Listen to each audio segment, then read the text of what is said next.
This is 9 News with Jonathan Upton. Darwin battered by Cyclone Carlos, the Category 1 storm hovering close to the city and likely to stay tonight and tomorrow. Homes flooded as Darwin records its heaviest rainfall ever, over 400 millimetres in 24 hours. While destructive winds flattened trees, crushing one home and cutting power to many suburbs and the rural area.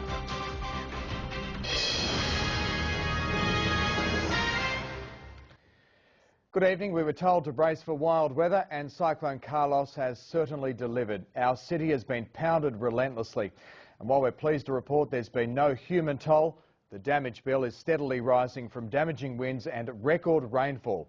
As we go to air, here's the situation. Category 1 Cyclone Carlos is meandering close to Darwin, and that's where it's staying for at least the next day or so.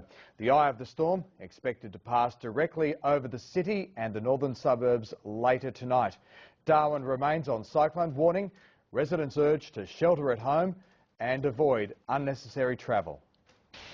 Yesterday a tropical low. Today meet tropical cyclone Carlos. Gale force winds and driving rain assaulting Darwin all day.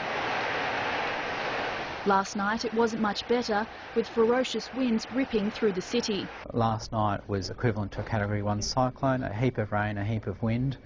Trees uprooted and flooding a major worry. Emergency services calling on everyone to remain calm and responsible. If you come across a swollen creek or river in your car, unless you are absolutely confident that you can make it to the other side with safety, please don't attempt it. It may well be your undoing. The Bureau upgrading the storm to a Category 1 cyclone this morning, its eye passing almost directly over Darwin. Originally forecast to develop into a Category 2 system once it moved into the Beagle Gulf, the Bureau now predicting it will hug the coast and remain as a Category 1 storm. The Chief Minister wanting to put the situation in perspective. We are in no way in any comparison to what Queensland was facing. This is just a significant wet season event. Nevertheless, calling on people to be ready if the cyclone does intensify. Don't be alarmed. We have well prepared ourselves for this incident, but we do ask you to be vigilant. Conditions have deteriorated significantly throughout the day today, but authorities warn the worst is yet to come. Expect more heavy rain tonight with gale force winds with gusts up to 110 kilometres an hour. Rain and gales are always a bad combination, and obviously that's why it's so dangerous to be moving around at the moment. We are further concerned about potential intensification, but our expectation at the moment is that tonight might be similar to last night. Schools will remain closed, but businesses can stay open. If people feel that they need to be at home to prepare their homes, then do so, but certainly we're encouraging people to come to work where they can come to work. Welfare shelters have been set up for those experiencing flooding, but at this stage cyclone shelters are not needed. Kathleen Bruin, 9 News.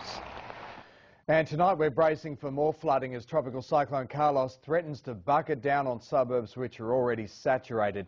This storm has already broken rainfall records, and with king tides expected over the next couple of days, there's a genuine fear we're yet to see the worst of it. We've had more rain in 2 days than Melbourne gets all year, and it had to go somewhere. The first sign of trouble was on Bagot Road, not long after the evening peak hour. Stormwater drains overwhelmed by as much as 435 millimetres in just 24 hours. At least it remained open. Detours were set up and blown away on McMillan's Road as runoff from the Darwin Airport funnelled into Rabbit Creek. It broke its banks at the Camorley Bridge before dusk, a raging torrent cutting our key arterial link to the northern suburbs. Traffic was diverted along Rabbit Creek Road, but the situation there wasn't any better.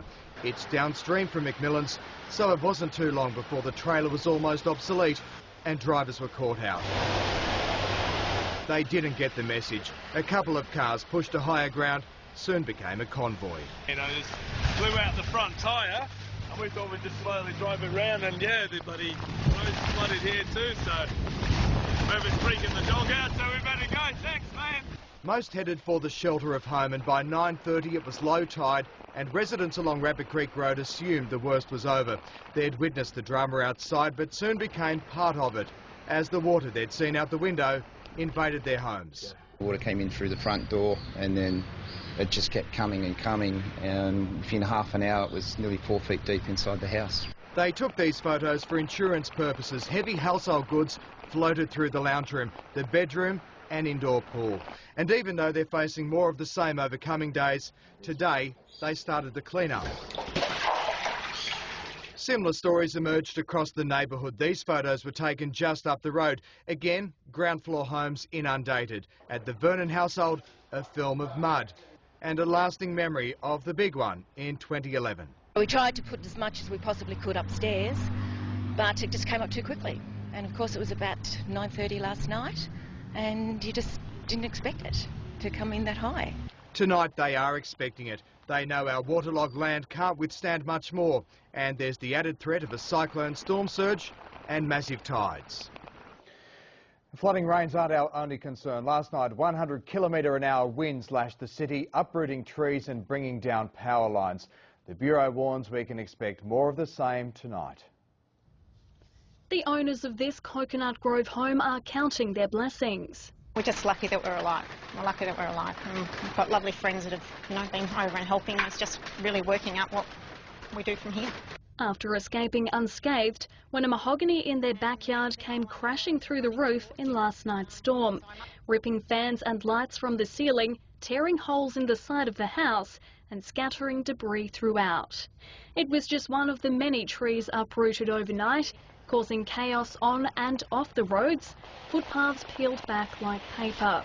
While emergency services were forced to redirect traffic around this huge mahogany on the Stewart Highway, though it was too late for some. Other fallen trees and branches brought down power lines, leaving around 8,000 homes without power at midnight. With students given the day off to prepare for the cyclone, schoolyards were empty today, and just as well, this in a play area at Stewart Park Primary. It was down tools on building sites and businesses, and planes grounded, Darwin Airport closed to passenger travel. With much of the city in lockdown, supplies were moving thick and fast at hardware stores as people prepared to bunker down. Some clear plastic containers to keep the water out of everything, so yeah, it's pretty wet. Boarding up windows, old window sashes. We're just getting boxes to put on some paperwork. We don't want to get wet. Though some feared they'd left it all a bit late. Very little, nothing much left. Fuel, another commodity in hot demand, petrol stations battling stock shortages and long lines. More than there are normally, but with a cyclone, we all fill up sensible. Yeah, filling up petrol, getting the generator ready, so yeah, that's about it. Now all that's left to do is sit tight and wait for the storm to pass. Michelle Buckworth, 9 News. In other breaking developments with Cyclone Carlos, several main roads around the city are now impassable to traffic and closed. They include Rapid Creek Road and McMillan's Road, issues there again. There's also localised flooding around Parap, Baggett Road, Gunpoint Road and Charles Eaton Drive. And local pubs have been ordered to close at 8 o'clock, although the curfew doesn't apply to bottle shops. They can continue trading. Well, if you're watching our news tonight, you're obviously one of the lucky ones with power, but it's been a massive job restoring services throughout the day. Last night, more than 8,000 customers were affected after fallen trees and branches brought down several power lines across the city and suburbs. Most homes are now back online, although blackouts persist in isolated pockets of Jingalee, Casuarina, Nakara and a few remote areas as well. Power and Water has recalled field crews because of safety concerns, but the company is still responding to emergency call-outs. And an emergency hotline has been set up for any issues or queries about Cyclone Carlos. The number to call is 1800 888 901. That's 1800 888 901. It seems no matter what the weather, people are staying connected through social media websites. It's one way of letting friends and family know what we're going through.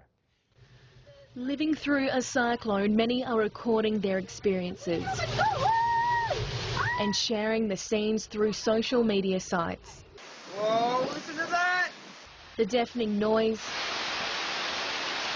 of rain smashing down on rooftops.